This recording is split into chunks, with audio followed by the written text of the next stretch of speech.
Welcome you all to the panel Future of Air Forces in Poland and over Eastern Europe. In the panel, we would like to discuss future developments in the national air forces in Central and Southeastern Europe, to correct the geography of the panel a bit. Having panelists from Poland, Hungary and Croatia. And I'm pleased to introduce our panelists starting from Mark Gunzinger, Senior Fellow in the Center for Strategic and Budgetary Assessment in the US, previously serving as the Deputy Assistant Secretary of Defense for Forces Transformation and Resources. Then we have with us also Brigadier General Zdravko Jakop, State Secretary in the Ministry of Defense of Croatia. General Jakop is, to be precise, Assistant Minister for Material Resources at the Croatian MOD. We have with us also Ferenc Kalmar, Advisor in the Hungarian Ministry of Defense, and retired Colonel Christian Zień, Senior Fellow, Kazimierz Puławski Foundation. My name is Justyna Gotkowska. I'm the coordinator of the project Security and Defense in Northern Europe and in the Warsaw-based Center for Eastern Studies. My plan is to give floor to the representatives of the countries from the region, this is Croatia, Hungary and Poland first, to present the priorities in their air forces development and their perspective on regional and European coordination, and then ask Mr. Gunzinger to give his view from the US on the future of air forces development and cooperation in the Europe and Europe-wide. So I may start with General Jakop from Croatia. What is the current state and role of the National Air Force in Croatia, and what are the main points of the Air Force's development plan? Is there any discussion on engaging Croatian Air Force in any kind of regional or European cooperation projects? Good afternoon to everyone, and thank you very much for the invitation. I will just say for the beginning, from my point of view, country or their armed forces is not the same with air power or without air power, or better to say, with fighter aircraft capability or without. That capability is necessary in modern battlefield, at least because of two reasons. The first one is protect territory, and second one is protect population. When we are speaking about the territory, we are speaking about the air, water, and of course, land. I said that in Croatia, we are looking seriously in that issue. We have, of course, in the moment, for that task, in use old MiG-21s, but we are in the process to change them, renew them with at least new generation of aircraft, jet aircraft. In the moment, we are in the process of evaluation and validation of offers. Just months ago, we sent out a request for proposals, and we get to 5 countries. It means to US, to Israel, to Greece, to Sweden, and South Korea. We get 4 answers, and these days it's ongoing process of evaluation and validation of that offers. Hopefully, we will finish with that process this month, according to plan. I will say that we have consensus in Croatia that we have to do. We have to decide, and hopefully we will have formally decision to the end of this year. We prepare also some amount of money in our budget for 2018.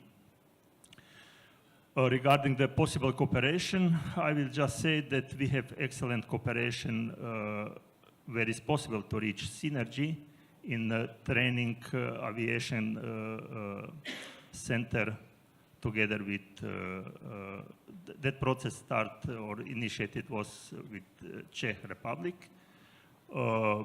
Up to now, according to my knowledge, 418 people finished that kind of the training.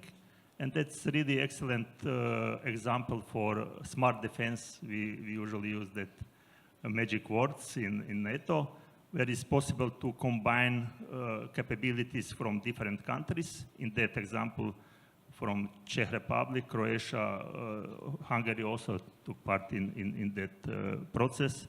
Now we have interest also from Slovak. One countries provide, for example, simulators because they have simulators. We have excellent weather condition in Croatia, probably some of you know, and we are providing place for practical part of the training.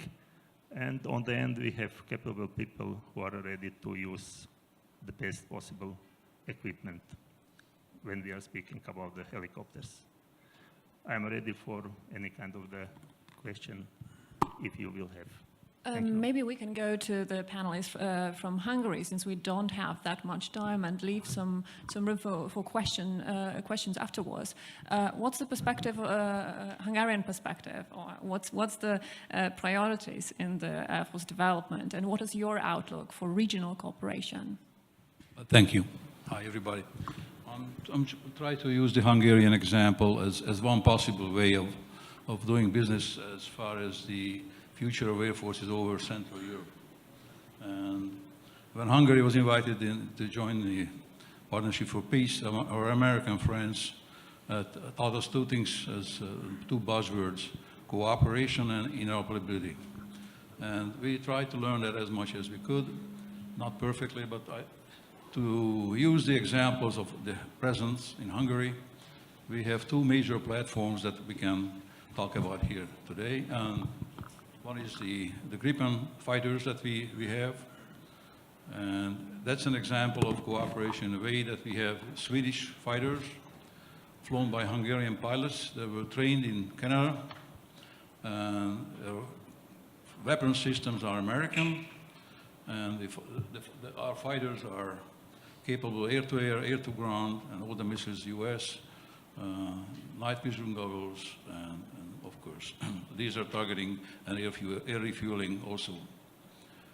Now, that said, the real missions that we have been flying and doing is since 2008, Hungary has been participating in the Baltic air policing mission, doing one slot in 2015, and it's rotational, you might know that. So next Hungarian slot is going to be 2020. We also have been doing the Slovenian air policing together with Greece and Italy. This is continuous. Of course, these are all in addition to the regular NATO mission of providing airspace control over Hungary. And also in 2016, for half a year, Hungary provided the close air support capability to V4 battalion, EU battalion. The second platform we can talk about is the heavy airlift wing in Hungary. You may have heard about the C-17 flights we have here in Hungary. US aircraft, obviously, US pilots with Hungarian national colors on them, the Hungarian base, where we, of course, the older participating nation, needless to say, is 10 NATO nations and plus Finland and Sweden. The 10 NATO nations include, of course, Poland and Romania, among others. And these aircraft are flying missions all globally, participating over Libya, from exercise to Sweden, to providing heavy airlift to Afghanistan, whatever. I think that's another example of how cooperation should develop over Central Europe and Central European skies. Now, as to the future, that was the present. As to the future, the training possibilities are quite wide, I would say, especially since the Czech allies also decided to have Gripen. So we are looking forward really to cooperate with the Czechs on training. They already have an excellent training center for rotary wing. We will see, but that's going to be an option after our Canadian training mission expires in 2021. And the next possible option, not possible really, it's a fact of life, is permanent security cooperation, which we call PESCO. And Hungary decided to join PESCO, and our Minister of Defense is authorized to sign the initiation document next week. And then we will join, of course, and then we will see what can be done in PESCO, but I think that's another great possibility moving forward on the way that Hungary has been going on ever since we joined the alliance. Thank you. Thank you very much. Let's wait with other questions till the end of the session. And let's go to Colonel Zięć. Could you outline Polish priorities for the development of the Air Force and where you see the perspectives for more regional or European cooperation? Okay, let me to begin with to address our friends from Croatia. All right, learn from our mistakes. We have done every possible mistakes. Obviously, our U.S. friends that helps us out to implement F-16 system in Poland, we've done a great job. But we have done a lot of mistakes. We paid immensely for this, and you don't have to do it.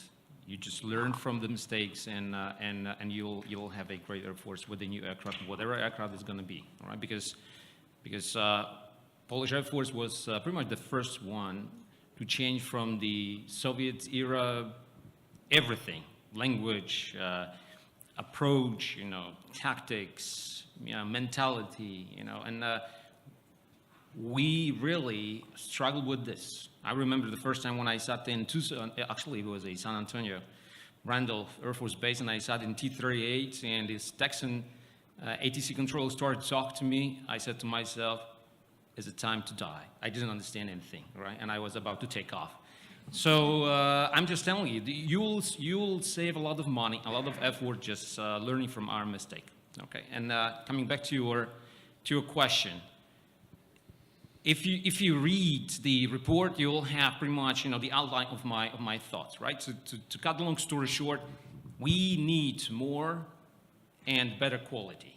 All right, so that means we have to buy more capable aircraft. We need more fourth generation aircraft. We need more fifth generation aircraft.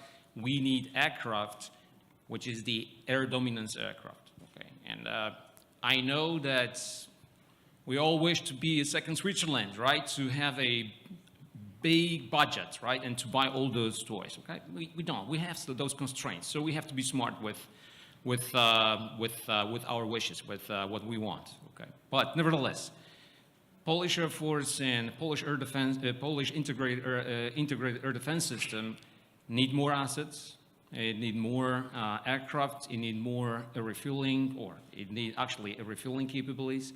It needs aerial C2, C4 systems. It needs aerial ISR to perform a real-time targeting in a extremely mobile environment.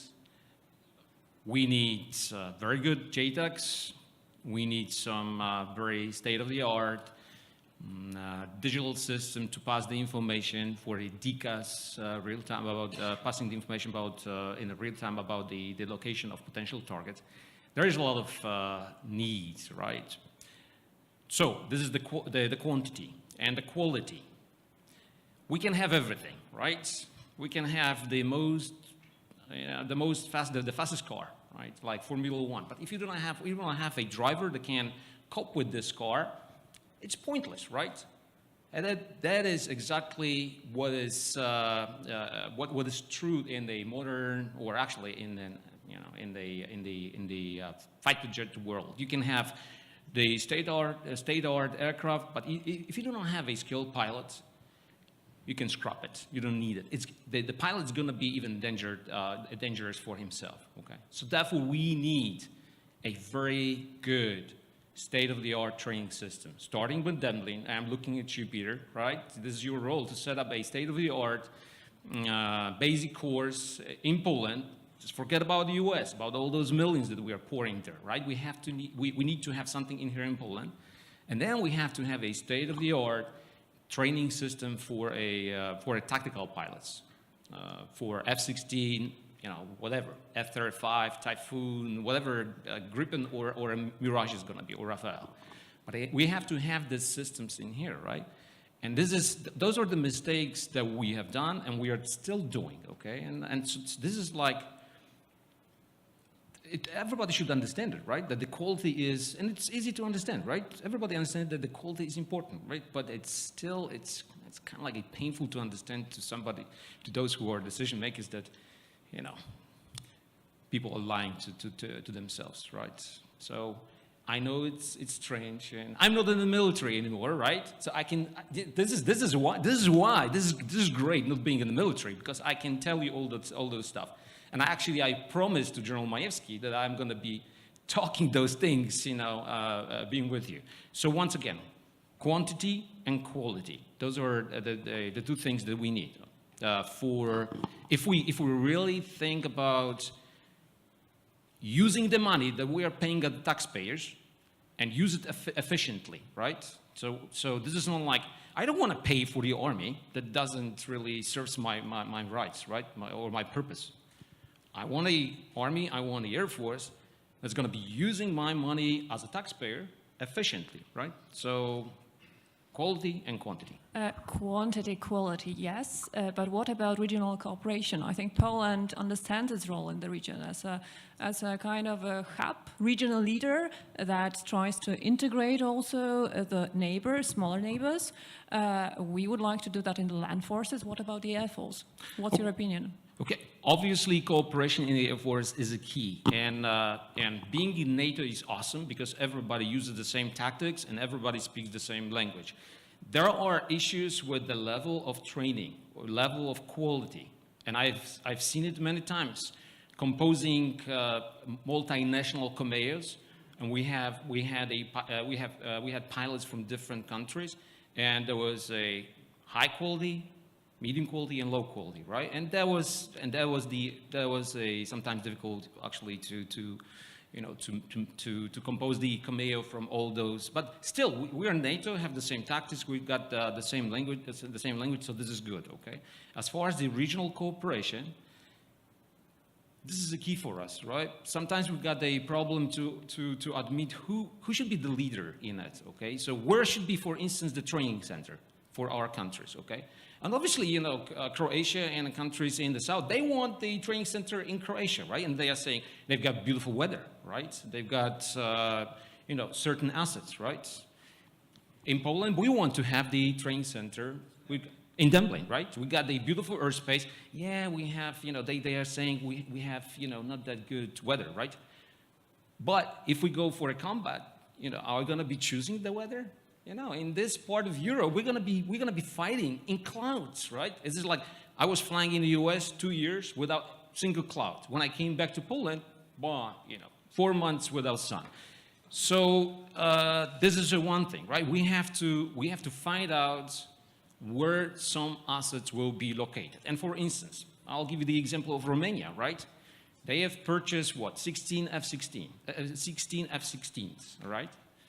And for me, it's obvious they won't be able to train their pilots. They won't, because if they will be focused on training their pilots, they won't be doing the operational duties, right? So I don't know if I answered this question. Probably okay. I would talk about this for an hour. I'll shut up at that point.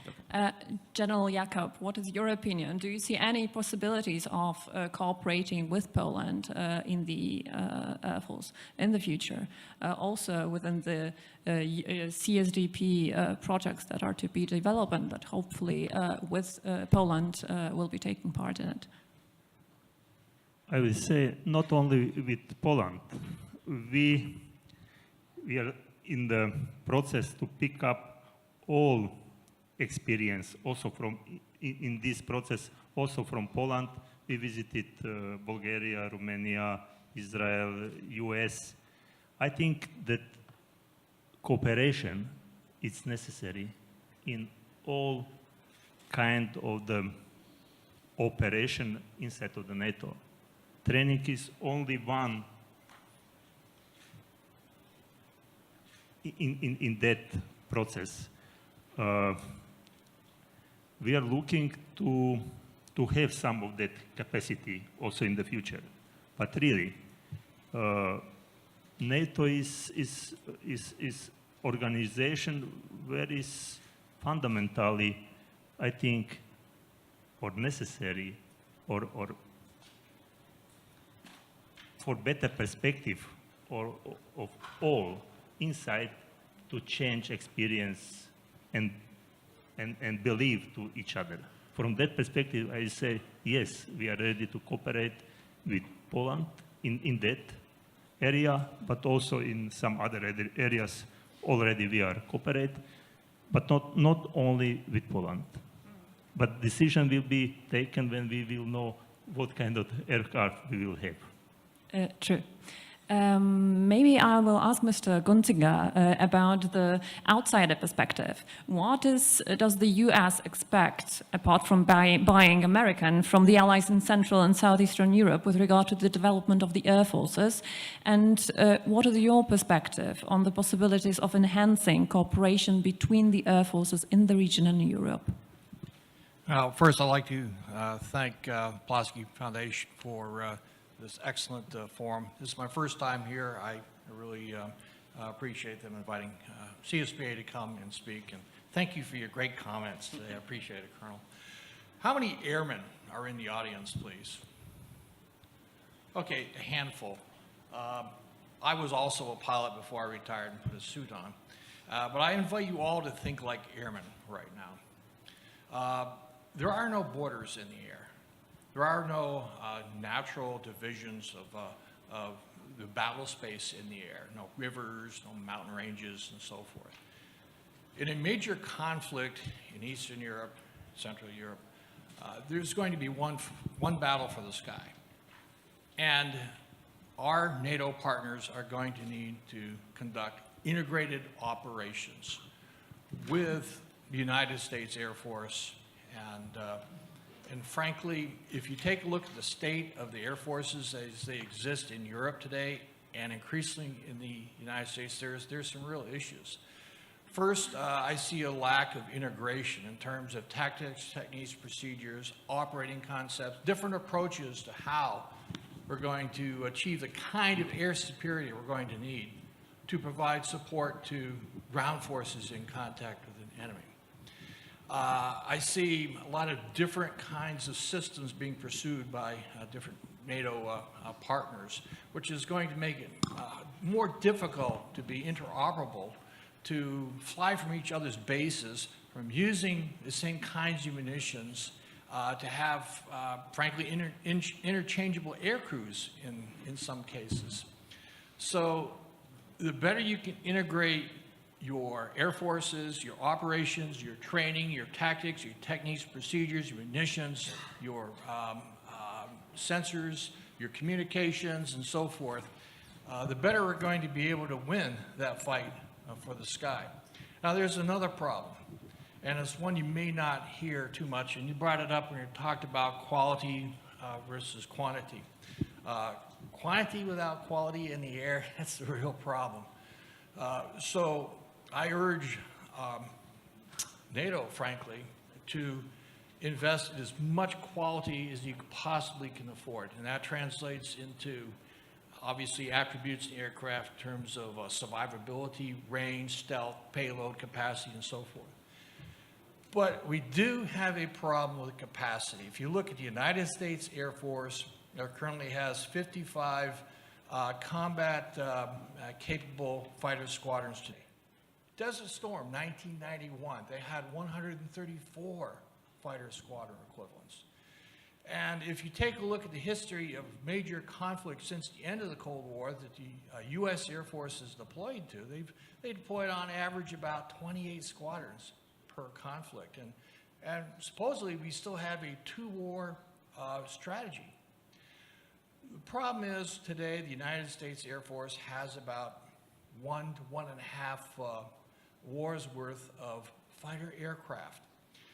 And they're aged aircraft, by and large. They're buying the F-35, yes, but frankly, they're not buying enough and not quickly enough to modernize, to reduce the average age of its fighter force.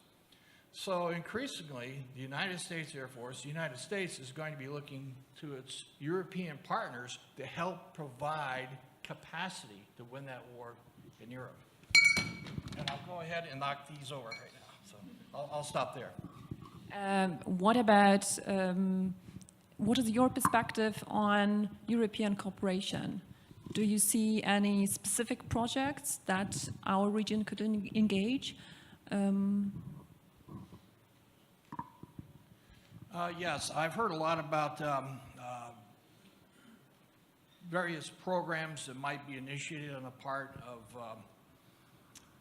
the V4 and others to have cooperative development of future weapon systems, aircraft. I'll tell you that there's a real barrier to overcome in terms of resources and time to do that. If you take a look at the history of aircraft being developed by the United States, it took 7 years from program start to first delivery for the F-16 aircraft. 9.5 years for the F-15. I think it was 11 years for the F-35. If you're thinking about 5th generation aircraft, then the EMD costs, engineering, manufacturing, development cost for the F-22 is $34 billion.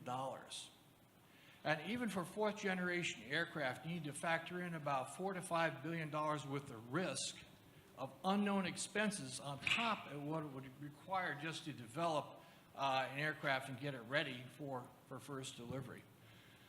So how do you overcome those barriers if you are going to begin in indigenous programs, cooperative programs? That's a real challenge when, frankly, new aircraft are needed today in quantity as well as in quality. And that's why I think cooperative development programs that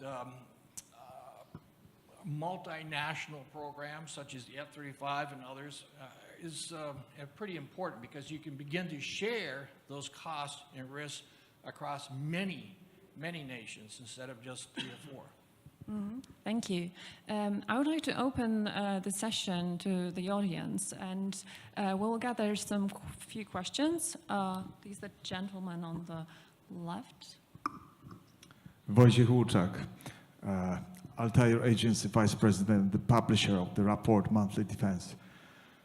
Once more remark and one question. The remark is like that.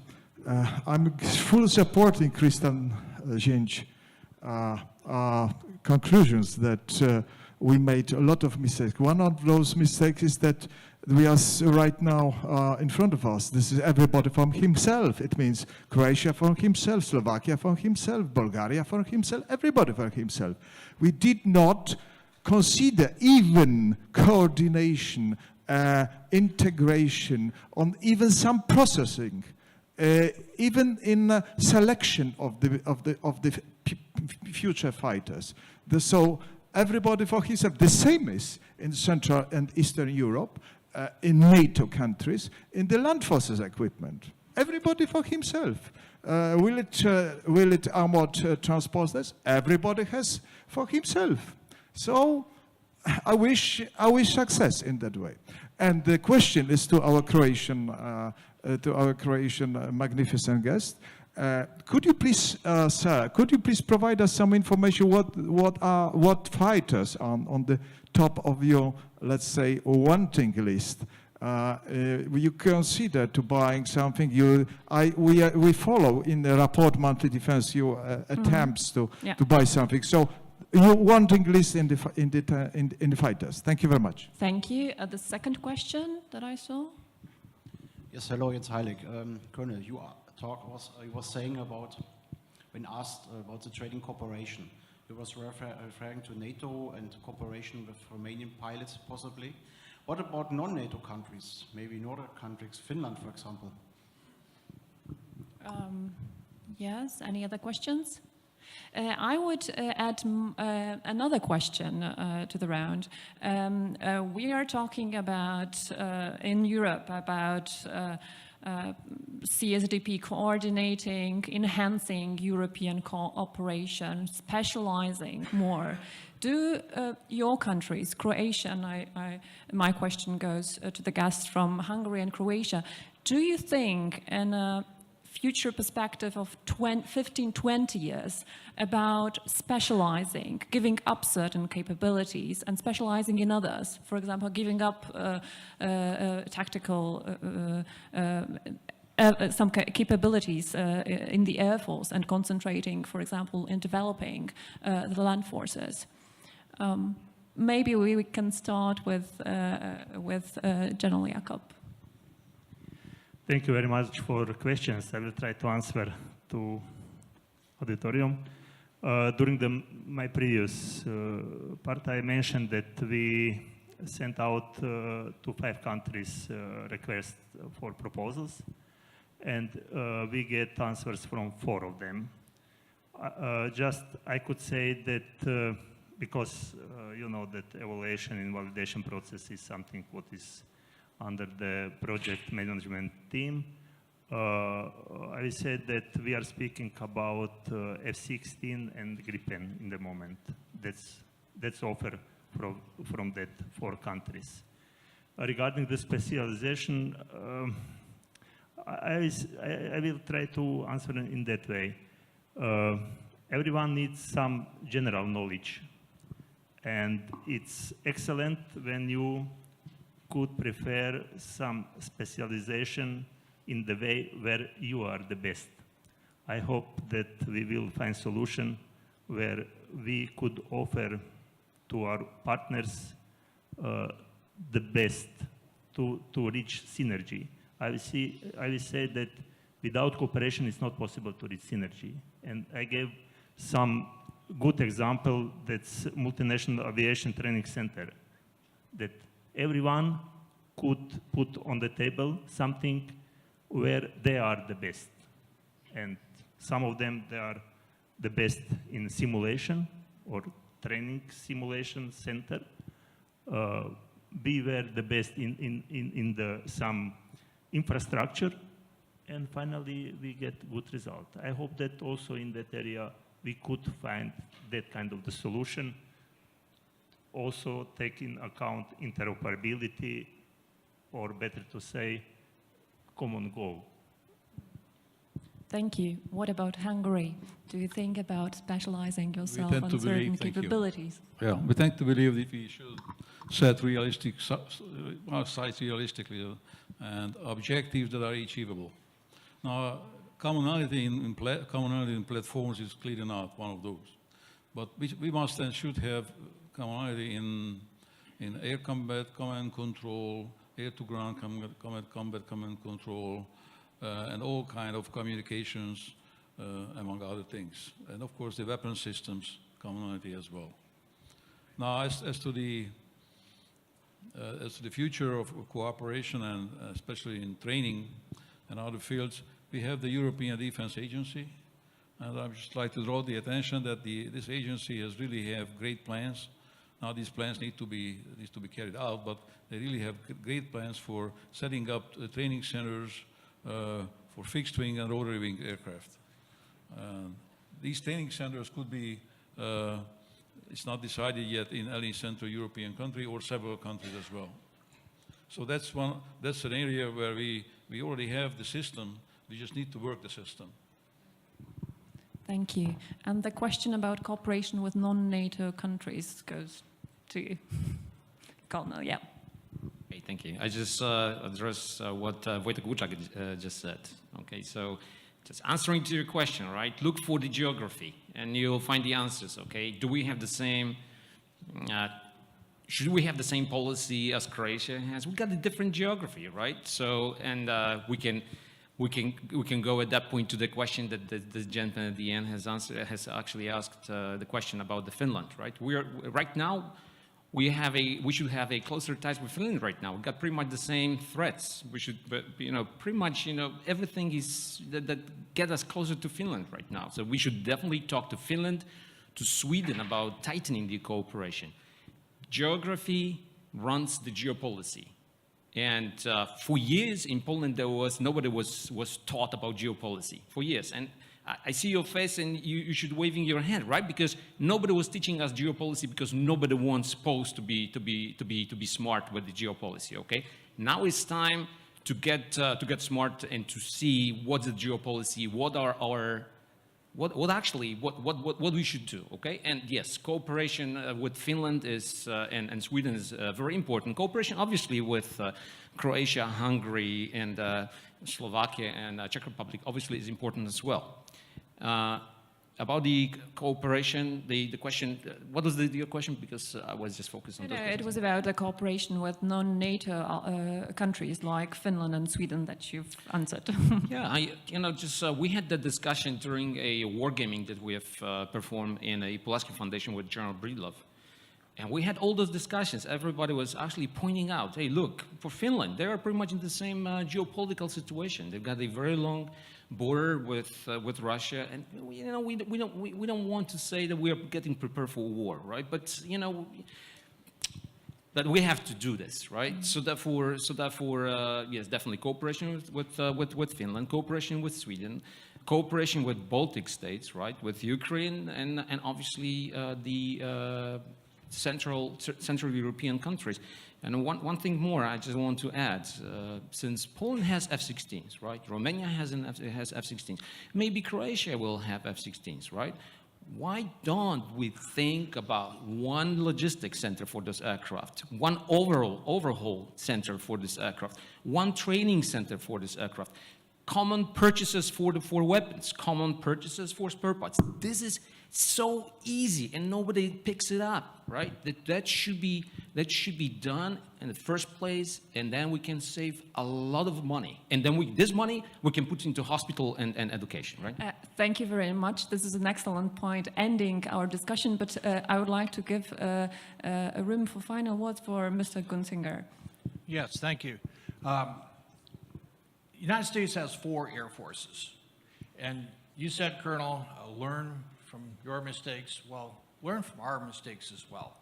Because the U.S. military has been notorious over the years to buy different weapon systems, different aircraft for 4 different air forces.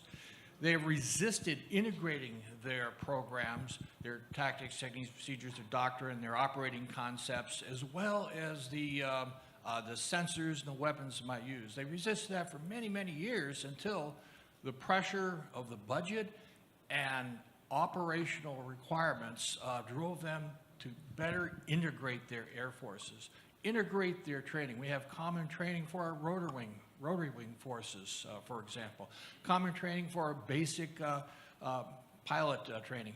And increasingly, common sensors, common weapons, common logistics centers, and so forth. And our services have concluded that they have to continue this integration to figure out what each service should increasingly specialize in and perhaps what they should give up to allow another service who might better perform that mission, allow them to take lead on it. And I think that's a great example for other air forces of the world that need to integrate their operations and their capabilities. Thank you very much for these points, and I think that the U.S. role in making cooperation of air forces and armed forces in our region possible is, I would say, crucial, since the national obstacles are so strong that I think and strongly believe that an input from outside the region is also needed to make us cooperate more. Thank you very much for this session. Let's thank our panelists and thank you for